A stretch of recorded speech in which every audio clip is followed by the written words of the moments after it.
السلام عليكم ورحمة الله. فيديو جديد. النهاردة هنعمل معانا السمك المكرونة بطريقة جميلة جدا. انا نضفت السمك وخليته قشطة. انا شلت كل الخياشيم وكل الشوك اللي من بره ده وكل القشور. نضفت القشور. السمك ده بتطلع بصوابعك عادي كده بالضوافر، وتقعدي تمسكي السمكة من عند الديل كده وتشيليها. ونضفت طبعا البطن وخليتها كلها قشطة.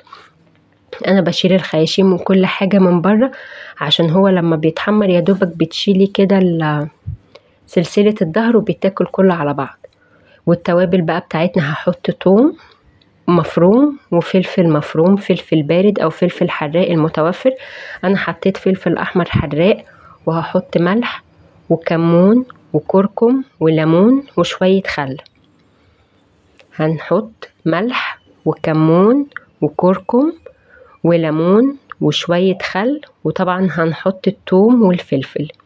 الفلفل الاحمر ده خلى التوابل بتاعتنا شكلها حلو كده واخده لون جميل.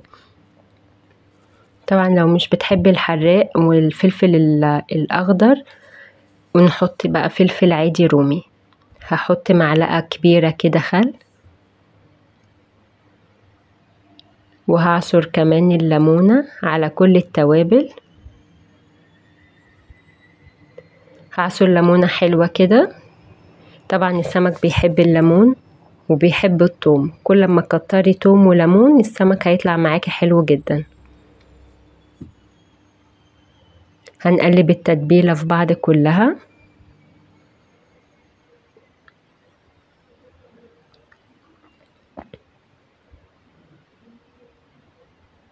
بعد ما قلبنا التتبيلة هنقلب بقى السمك معانا، السمك المكرونة هنقلبه هنتبله ونحط التتبيلة في بطنه، ولو بقى شوية هنحط التتبيلة كمان من بره. شايفين؟ انا عايزه اوريكم، شفتوا النظافه؟ هي بطن السمكه دي وانت بتنضفيها تطلعي كل الخياشيم اللي في الراس. يعني هي وانت بتشديها كده تلاقيها طلعت بالخياشيم اللي في الراس. شيليها، خلي السمكية كلها فاضيه ما فيهاش اي حاجه. شايفين؟ بتبلها وهنسيبها في التتبيله نص ساعه يا دوبك تاخد طعم التتبيله، وما تسيبهاش اكتر من كده عشان الليمون والملح والحاجات دي بياكل السمك وبيحدقه جدا. يعني هي اقصى حاجه في التتبيله السمك يقعد ساعه. انا سبته بس حوالي نص ساعه عشان السمك طبعا صغير. والتتبيله اللي بتتبقى مني انا بشيلها في علبه محكمه الغلق في الفريزر، ولما اجي اعمل سمك تاني بطلع نفس التتبيله دي وبيبقى معايا عادي جدا ما فيهوش اي حاجه. انا هنا خلاص كده تبلت السمك. شايفين شكله عامل ازاي؟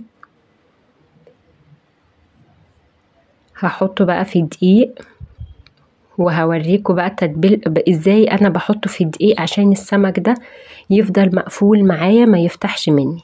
بصوا انا هقفل كده السمكية بطنها، وهنزل اعملها في الدقيق واتك على بطنها اخليها تبقى مقفولة خالص معايا.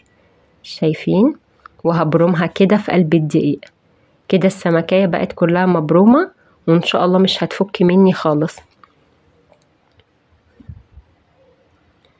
تاني كده بقفل البطن وبقفلها كلها بالدقيق وبلفها كده ببرمها في قلب الدقيق واتك على البطن اتأكد ان هي قفلت على بعض. هخلص الكمية كلها بنفس الطريقة. ولو اتبقى معانا شوية دقيق هنحطه كده على وش السمك في الاخر. شايفين كده السمك قفلت معايا. عشان بقى تفضل مقفولة كده معايا هسيبها كمان 10 دقايق.